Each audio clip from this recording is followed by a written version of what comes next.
Hello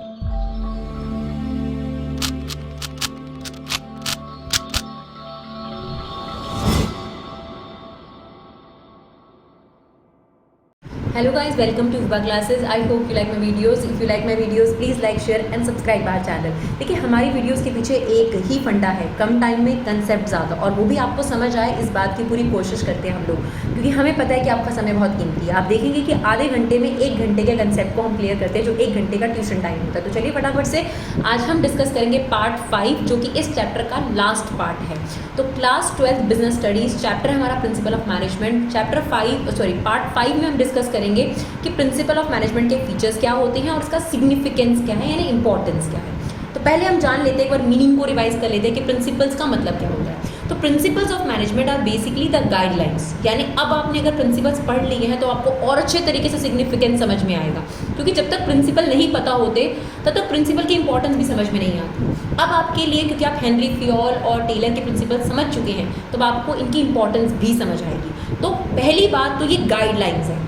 जब भी एक मैनेजर को कोई फंक्शन परफॉर्म करना है, कोई डिसीजन लेना है, तो उस डिसीजन मेकिंग में they act as a general guidelines. तो the principle of management are guidelines while functions of management, यानी जब एक मैनेजर फंक्शंस परफॉर्म कर रहा होता है। What are the functions of management, ये जरूर ध्यान रखना है, क्योंकि बहुत बार केस स्टडी में आता है identify the function of management, या फिर प्रोसेस ऑफ मैनेजमेंट, या फिर वो ये भी बोल देता है कि इस फंक्शन का, प्रोसेस का ये वाला स्टेप पहचानो। तो फंक्शन हमें पता होना चाहिए, that is planning, organising, staffing, directing, controlling. ध्यान रखना है इसको कि ये फंक्शंस ऑफ मैनेजमेंट होते हैं। Now what are the feature, nature and characteristics of the principles of management. तो पहला है, जैसा मैंने आपको पहले ही बता दिया, they are the general guidelines. जैसे आप देखिए, जब आप किसी नई जगह पर जा रहे होते हैं और आप डायरेक्शन लेस होते हैं, तो आपको अगर गूगल मैप मिल जाए या एरोज मिल जाए कि ये इस डायरेक्शन से आपको यहाँ मुड़ना है, वहाँ मुड़ना है, तो आप इजीली आगे की तरफ मूव करते हैं। आपका डिसीजन मेकिंग बहुत इजी हो जाता है कि इसके बाद हमें क्या करना चाहिए।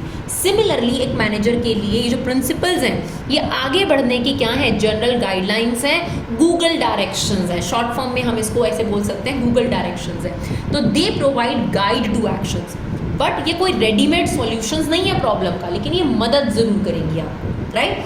सेकेंड, जितने भी प्रिंसिपल्स आप लोग पढ़ रहे हैं, ये ऐसे ही नहीं बने हैं, प्रॉपर प्रैक्टिस और एक्सपेरिमेंट्स एक्सपर्ट्स ने किए हैं। ऑब्जर्वेशन बेसिस पर रिपीटेड एक्सपेरिमेंट्स कर कर ही ये प्रिंसिपल्स डिराइव हुए हैं। जैसे डिवीजन ऑफ वर्क प्रिंसिपल है, वो कैसे बना, एक ऑब्जर्वेशन करी गई कि एक पिन फैक्ट्री है, सेफ्टी पिन की फैक्ट्री थी, उसमें 10 वर्कर थे। अब 10 वर्कर जो है पूरे दिन में 10 पिन बनाते थे, क्योंकि एक बंदा 1 पिन बना रहा है तो 10 बंदे 10 पिन बनाते थे, क्योंकि सारी एक्टिविटी एक ही बंदे को करनी पड़ती थी। फिर क्या देखा गया कि जब हमने ऑब्जर्व करा उनको महीने भर, तो जो पर्सन ए है वो उसकी शेप बहुत अच्छी बना लेता है, बाकी चीज़ों में बहुत स्लो है। सेकंड पर्सन जो है उसकी फिनिशिंग बहुत अच्छी कर देता है। थर्ड पर्सन जो है वो उसको अलग तरीके से काम कर पाता है। तो ऐसा करा गया कि उन 10 वर्कर को उनके स्पेशलाइज्ड काम को दिया गया, और देखा गया कि एक दिन के अंदर 10 की बजाय 100 पिन तैयार हो गई। तब बना division of work and specialisation का प्रिंसिपल। तो कहने का मतलब ये है कि जितने भी प्रिंसिपल्स आप मैनेजमेंट में पढ़ चुके हैं, जो हमने 4th पार्ट तक पढ़े हैं, that are formed by practice and experiment. तो पहला क्या है, they are general guidelines like a Google map. Second, जितने भी प्रिंसिपल्स हैं ये प्रॉपर प्रैक्टिस और एक्सपेरिमेंट्स के बेस पे बने हैं। थर्ड, ये जो प्रिंसिपल्स हैं ये साइंस के प्रिंसिपल की तरह रिजिड नहीं है कि भाई यही बोल दिया तो यही होगा। It can be modify by the manager according to the situation demand. इसी वजह से ये फ्लैक्सिबल भी है। जैसे कि एग्जाम्पल के तौर पर, जनरली हमने यूनिटी ऑफ कमांड में ये पढ़ा कि एक पर्सन को एक ही बॉस से ऑर्डर मिलना चाहिए, बट मैं आपको रियलिटी में बताऊं, कई जगह ऐसा भी होता है कि अगर आप 2 बॉस से ऑर्डर ले लें। अब एक एग्जाम्पल के तौर पर आप ऐसी कंपनी में काम करते हैं इसमें 2 ब्रदर हैं, ए और बी, और आप सी हैं उस कंपनी के, और दोनों ब्रदर से आप इफेक्टिवली ऑर्डर्स लेते हैं, कोई परेशानी नहीं होती आपको। तो यहाँ यूनिटी ऑफ कमांड थोड़ा सा चेंज कर दिया गया। तो कहने का मतलब ये है कि ये प्रिंसिपल रिजिड नहीं है साइंस के प्रिंसिपल की तरह, इनको आप चेंज कर सकते हैं। तो पहला फीचर क्या था, ये जनरल गाइडलाइंस हैं। सेकंड, ये प्रॉपर एक्सपेरिमेंट्स और प्रैक्टिस पे बेस्ड हैं। Third, these principles are flexible. Fourth, जो सबसे इंपॉर्टेंट पोर्शन है, मेनली बिहेवियर, यानी जितने भी आप प्रिंसिपल्स ऑफ मैनेजमेंट पढ़ रहे हो, ये इंसानों के बिहेवियर से डील करते हैं।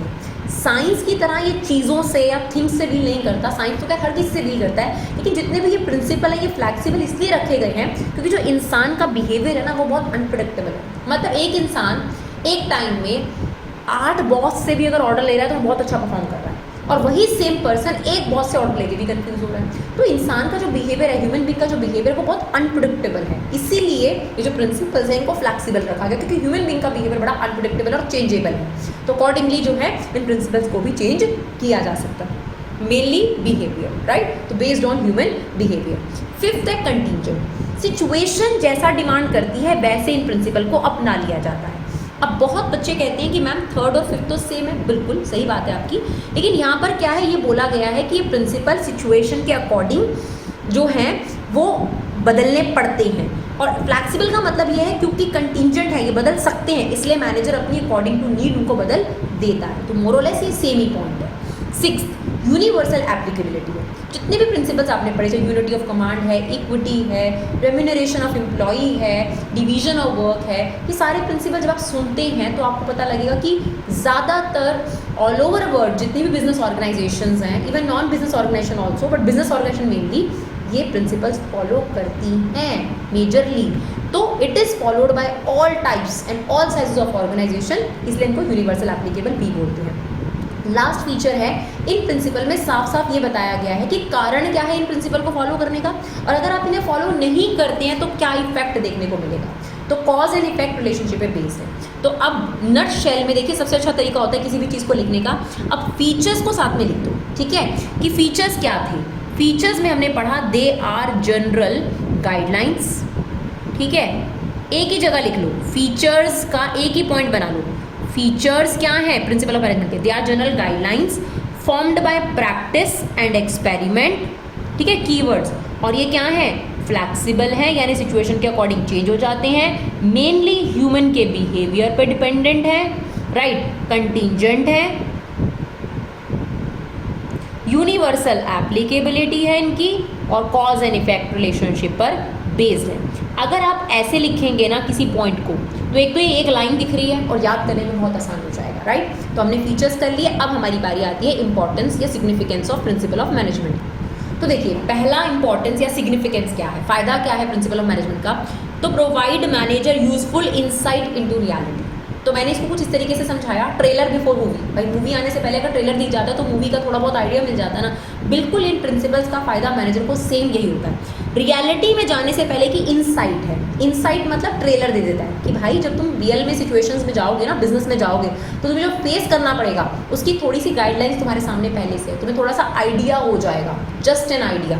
तो इसी तरीके से जैसे मूवी से पहले उसका ट्रेलर आपको आइडिया देता है कि मूवी के अंदर क्या है, similarly principle of management gives an insight यानी trailer before going into reality. तो it provide manager useful insight into the reality. ये जो प्रिंसिपल हैं ये मैनेजर की नॉलेज को अपग्रेड करते हैं, मैनेजर अपनी पुरानी मिस्टेक से सीख सकता है और रियलिटी में जाने से पहले उनको सुधार सकता है।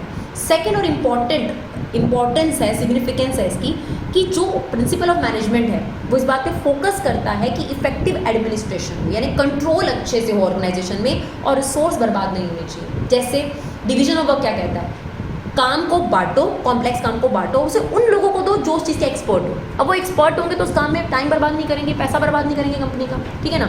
इसी तरीके से ऑर्डर प्रिंसिपल कहता है सही समय पे सही जगह पर सही चीज़ रखो और सही इंसान को सही पोस्ट दो, इससे भी जो है समय बर्बाद नहीं होगा, ठीक है ना। स्केलर चेन में हमने गैंग प्लैंक पढ़ा, अगर इमरजेंसी है तो कम्युनिकेशन सेम लेवल पर हो सकती है। तो जो प्रिंसिपल है इनका फोकस इसी बात पर है कि जो रिसोर्सेज हैं ऑर्गेनाइजेशन के पास जो लिमिटेड हैं, चाहे वो ह्यूमन रिसोर्स है चाहे वो मटीरियल रिसोर्स हैं, उनकी बर्बादी नहीं होनी चाहिए, उनकी वेस्टेज नहीं होनी चाहिए, उनका ऑप्टिमम यूटिलाइजेशन हो ताकि जो स्टाफ है उससे मैक्सिमम काम लिया जा सके और रिसोर्सेज की जो बर्बादी है वो कम से कम हो।